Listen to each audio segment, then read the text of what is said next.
யாதும் உரே யாவரும் கேடீர்.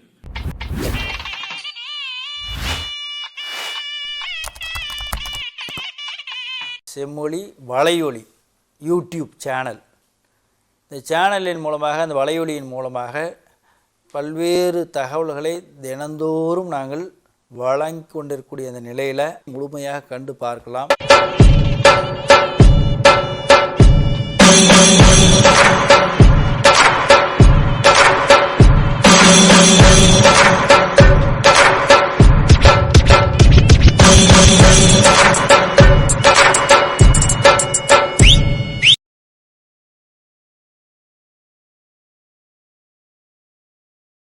Title of the volume itself is unfortunate, though he claims that it plays on the different meanings of drowning for poet and reader. It is true that an alvar is one immersed in God, and that the root verbal means to immerse, to dive, to sink, to be deep. But to a Western reader who has not heard about alvars, the chief disciples of Vishnu, the word drowning may have only comic or tragic associations, and when the word hymn is added to it, satiric overtones will be inescapable. And it is a far cry from the title of the original Tamil poem, Thiruvaimozhi, meaning holy mouth word or divine utterance. The transmutation of the title may awake in the Western readers pleasing reminiscences about Ramanujan's mild attack on the Hindu gods in his own poetry. And some of the subtitles in the collection are atrocious. These are the subtitles in the translation. Love poems, The Playboy, My Lord, My Cannibal, and The Lord at Play may summon up inappropriate associations. Playboy is the reference to Kannan, Krishna. Hymns for the Drowning contains 83 poems, 76 from the Thiruvaimozhi and 7 from the Thiruviruttam, both of which are by Nammalvar, who is considered the greatest of the 12 saint poets devoted to Vishnu. This is only a small proportion of the entire corpus of the saints' writings, consisting of 1102 stanzas of Thiruvaimozhi and 100 stanzas of Thiruviruttam. The original verses are arranged in tens, each group of which is unified by meter, theme and diction, and commentators give various explanations regarding the transition from one group to the next. We do not know if each Thiruvaimozhi was composed at one sitting. The moods in these hymns range from the despair caused by the darkness of the spirit to the ecstasy of realization, and they follow one another with a startling and seemingly illogical suddenness. Some of the poems speak of the evanescence of earthly life, the irresistible charm of the phenomenal world, and the dire need in his own person. The alvar imagines himself to be a woman in love and her mother or her friend. He sends his message to God through birds and bees in 4 Thiruvaimozhis. The impact of the Vedas, the Upanishads, the Itihasas, the Puranas and Sangam lyrics is evident in all these poems by Nammalvar, which are at once philosophical, poetic and musical. He has forged for himself a unique style which is a combination of the standard Tamil and the dialect of southern Tamil Nadu. His verse is at times smooth but often rough. There is no evidence of conscious craftsmanship anywhere. but many of his poems have the compelling force of a storm. Ramanujan's is a laudable attempt because even Sri Aurobindo felt that to translate Nammalvar into English is almost impossible. Though the translator leaves no stone unturned to transfuse the spirit of the original, the type of creative writings Ramanujan has authored, his own attitude to Hinduism, his Chicago milieu and his background as a linguist seem to pull him in a different direction. The very first poem in the collection, intended as a showpiece, it is not Nammalvar's opening stanza. This reveals the characteristic strengths and the weaknesses of the entire volume. Nammalvar's poem reads as follows. The poem which has been translated into English by A.K.Ramanujam.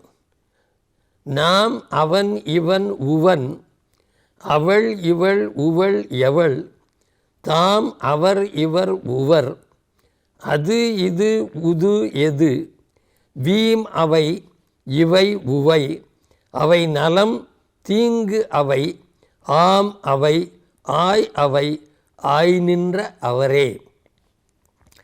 The linguist in Ramanujan must have been fascinated by the breathless recital of Tamil pronouns here.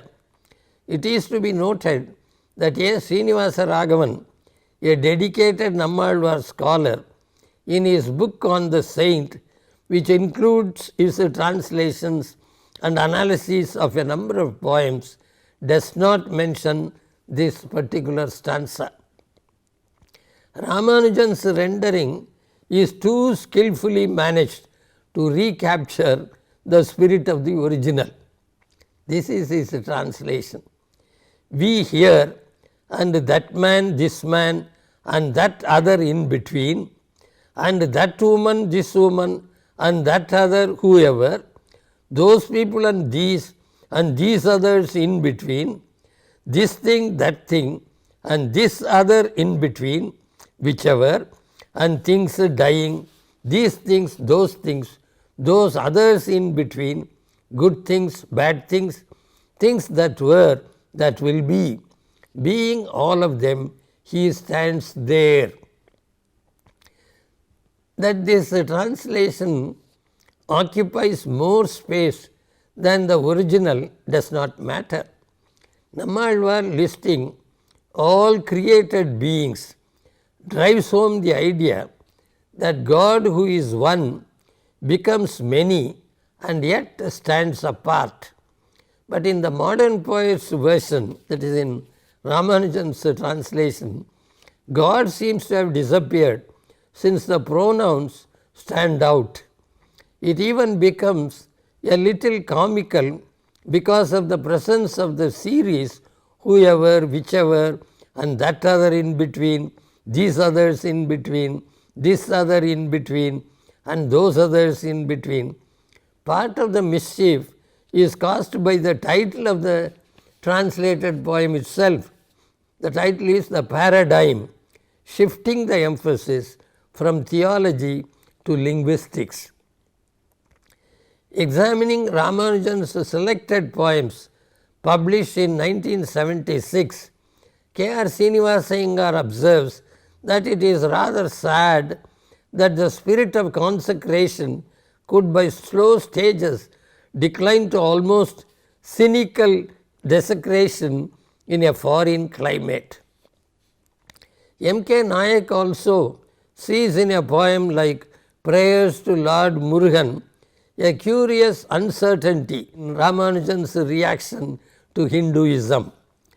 He draws our attention, that is Nayak, draws our attention to the strategy of the ironic anti-climax in the lines in Ramanujan's poem.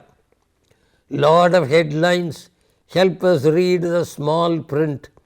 Lord of the sixth sense, give us back our five senses.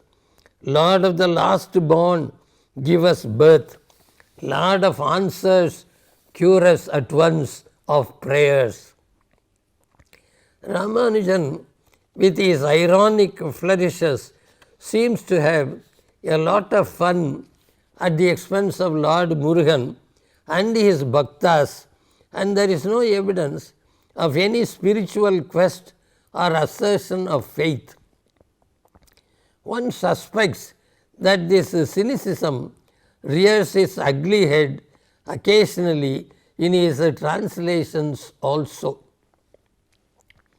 In a particular decade of poems, Nammalvar celebrates the episodes in Vishnu mythology, how as Vamana he measured the worlds, as a boar killed Hiranyaksha, and as Krishna lifting a mountain gave shelter to cows and cowherds for 7 days. Certain words thrown by Ramanujan here and there in these descriptions make us wonder if there is the intrusion of any unconscious undercutting irony. Vamana growing into Trivikrama is described as giant head and giant feet growing away from each other. During a deluge, the Creator swallowed the worlds to save them. Ramanujan's translation reads, "Oh, what a roaring meal of chaos our Lord made of the 7 worlds." The great Kurukshetra war, staged by Krishna, is witnessed by all the gods of heaven, expressing feelings of awe, wonder and respect. Ramanujan's account ends with, "And the noises of the gods jostling in heaven to watch the fun."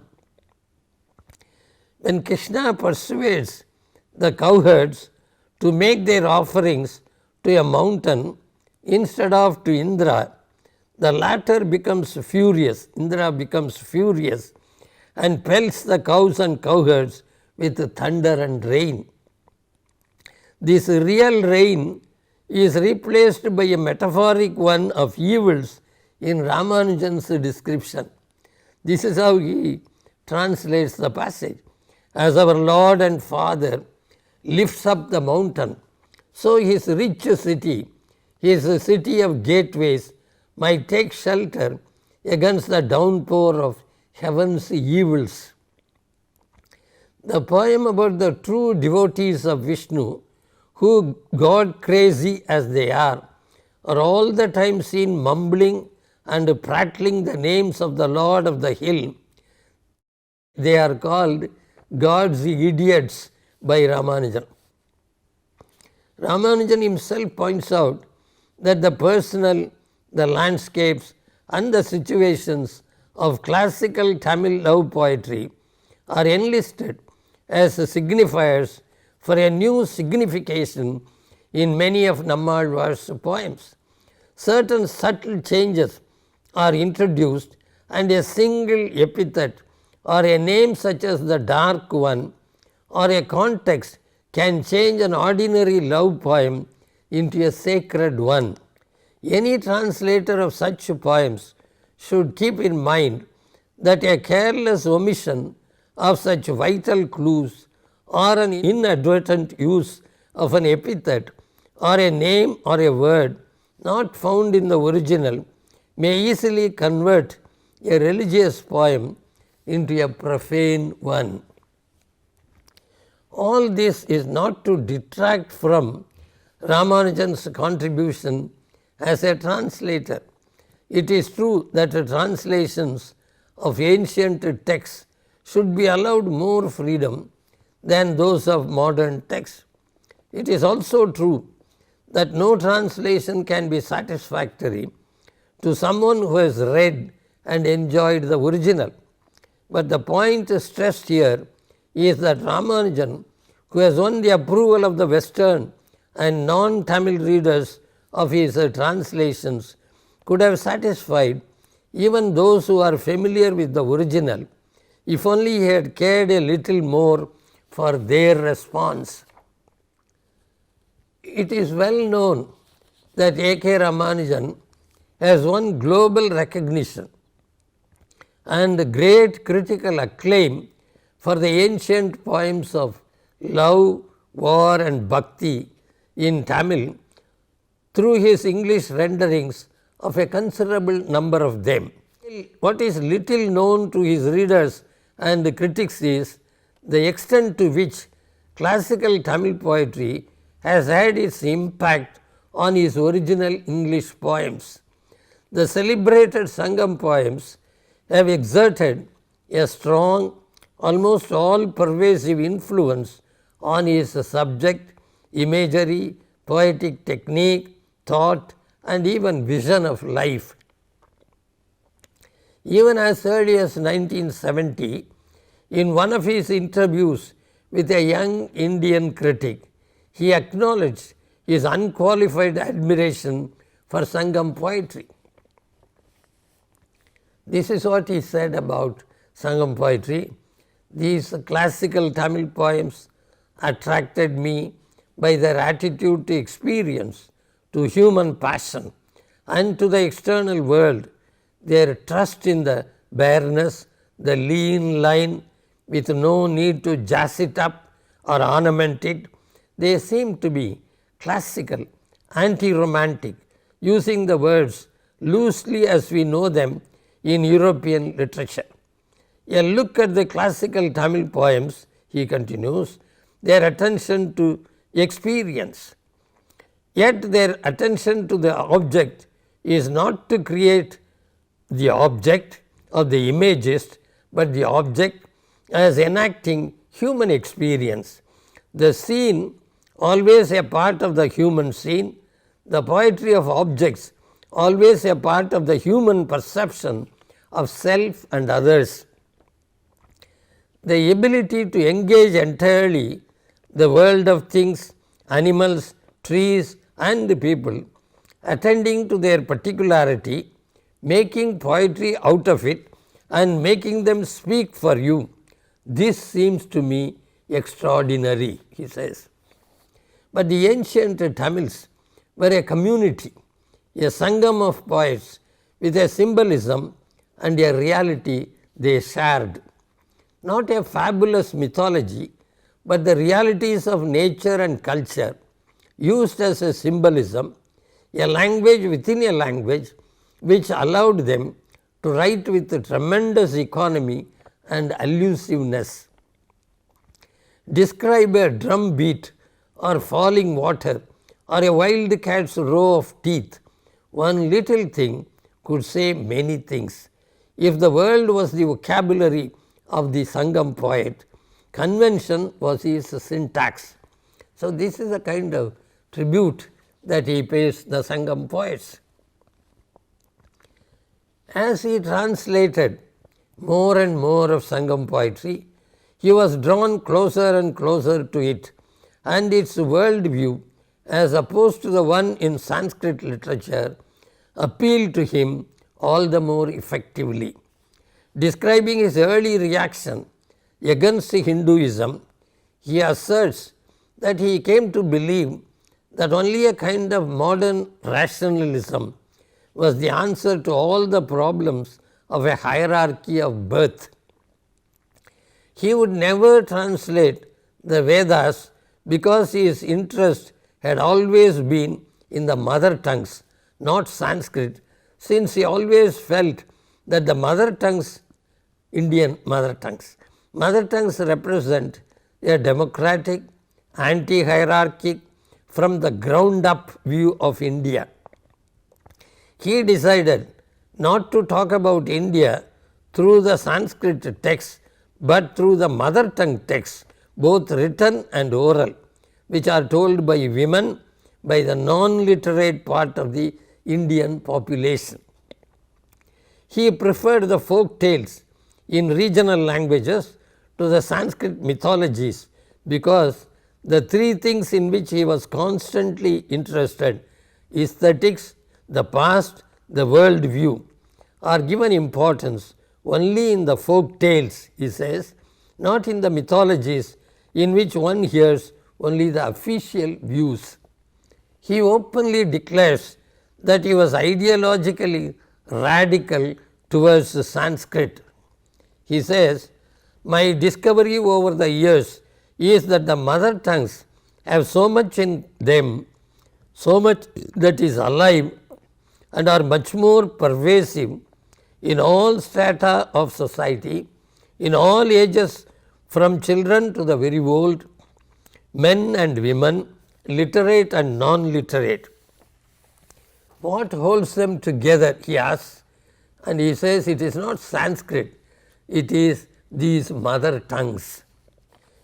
He insists on our recognizing that Sangam poetry is very different from what is commonly known as Indian poetry. He says, when I first published these poems in the interior landscape, that is his translation of Kurundagai poems, there were Indian friends of mine and people who knew Indian poetry well, who knew the whole tradition of Sanskrit. They all said to me, he says, this cannot be Indian poetry. It looked so different from anything they had ever seen. It was not flamboyant. It didn't have all those hyperbolic and formulaic restrictions on women and so on.